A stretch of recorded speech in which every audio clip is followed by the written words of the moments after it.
بسم اللہ الرحمن الرحیم۔ اللہ کے بابرکت نام سے شروع جو بڑا مہربان نہایت رحم فرمانے والا ہے، واحد ہے، لا شریک ہے، اور لاکھوں کروڑوں درود و سلام حضرت محمد مصطفیٰ صلی اللہ تعالیٰ علیہ وآلہ وسلم پر، جو اللہ کے آخری نبی ہیں۔ السلام علیکم، امید ہے آپ سب خیریت سے ہوں گے۔ اللہ تعالیٰ ہم پر اور آپ پر اپنی برکتیں رحمتیں نازل فرمائے، آمین۔ بات ہے ایک جنگل کی، اور وہاں ایک کوا رہتا تھا۔ آپ جانتے ہیں نا، کوے کا رنگ بڑا کالا سیاہ ہوتا ہے، مگر وہ بڑا خوش تھا، بہت انجوائے کر رہا تھا لائف کو، طرح طرح کے کھانے کھاتا، رات ہوتی تو کسی بھی خوشبودار درخت پر جا کر سوتا۔ وہ بہت زیادہ انجوائے کر رہا تھا اپنی لائف کو۔ اچانک سے اس کی نظر ایک سفید کبوتر پر پڑی۔ وہ سوچنے لگا، میں کالا اور یہ سفید، کتنا خوبصورت ہے، کتنا اچھا لگ رہا ہے، مجھ سے زیادہ تو یہ خوش ہوگا۔ اب اس خیال میں وہ پریشان رہنے لگا اور اسے رات کو بھی نیند نہیں آتی تھی۔ ایک دن وہ کبوتر کے پاس پہنچا اور کہنے لگا، تم کتنے خوش نصیب ہو، تمہارا رنگ سفید ہے اور میں تو کالا ہوں، تم سے زیادہ خوش تو کوئی بھی نہیں ہوگا۔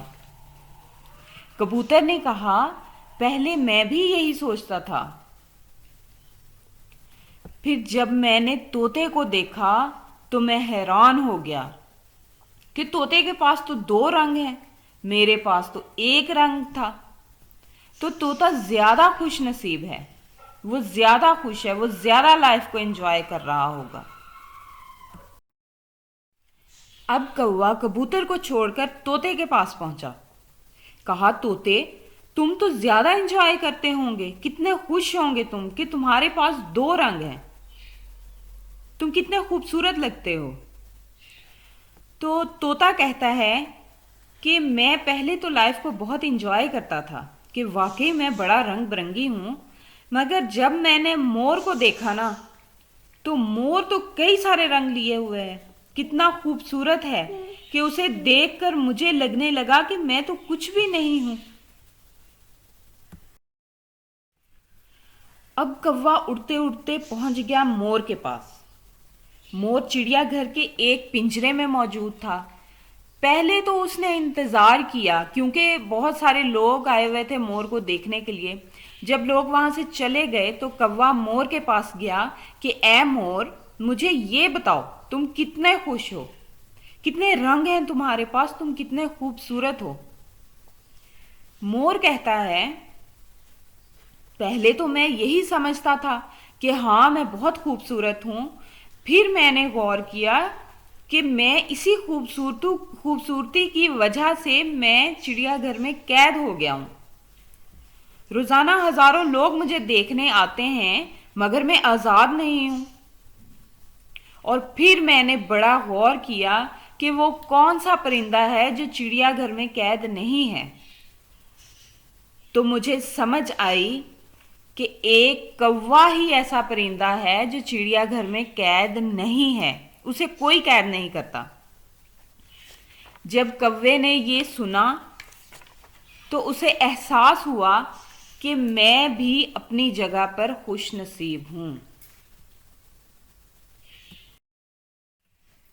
اب یہاں یہ بظاہر تو ایک فرضی واقعہ ہے، لیکن اگر ہم اس کو اپنی زندگیوں پر لاگو کریں، اپنے بارے میں سوچیں، ہمارے پاس بہت کچھ ہے، لیکن جب ہم اپنے سے زیادہ والے کو دیکھتے ہیں نا، تو ہمیں اپنی چیزیں کمتر نظر آنے لگتی ہیں، اپنا گھر چھوٹا نظر آنے لگتا ہے، اپنی بائک، اپنی گاڑی، اپنی سائیکل، وہ بھی بہت کمتر لگنے لگتی ہے۔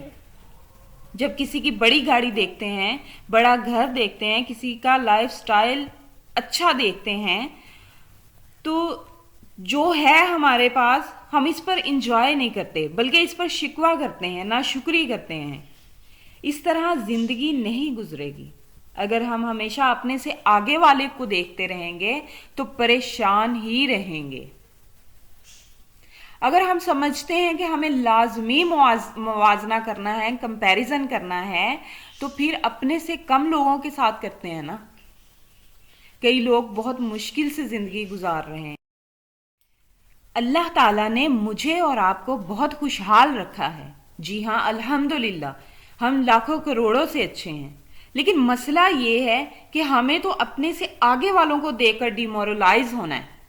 آئیے شکر ادا کرتے ہیں اپنے پروردگار کا جو واحد ہے، لا شریک ہے، اور میرے رب کا تو وعدہ بھی ہے کہ تم میرا شکر ادا کرو میں تمہیں اور دوں گا۔ تو جب ہم اللہ کا شکر ادا کر رہے ہوتے ہیں کہ اے اللہ تو نے ہمیں لاکھوں سے اچھا بنایا، تو وہ اور عطا فرماتا ہے، ہم اور آگے بڑھتے ہیں۔ اللہ تعالیٰ سے دعا ہے کہ ہم اس چھوٹی سی حکایت سے سبق لیں اور ناشکری چھوڑ دیں اور اپنے مالک کا شکر ادا کرنے والے بن جائیں۔ آمین یا رب العالمین۔ دعاؤں میں یاد رکھیے گا، اور پلیز میرے چینل کو سبسکرائب کریں، ویڈیو پسند آئی ہو تو لائک کریں اور شیئر کریں۔ جزاک اللہ خیر۔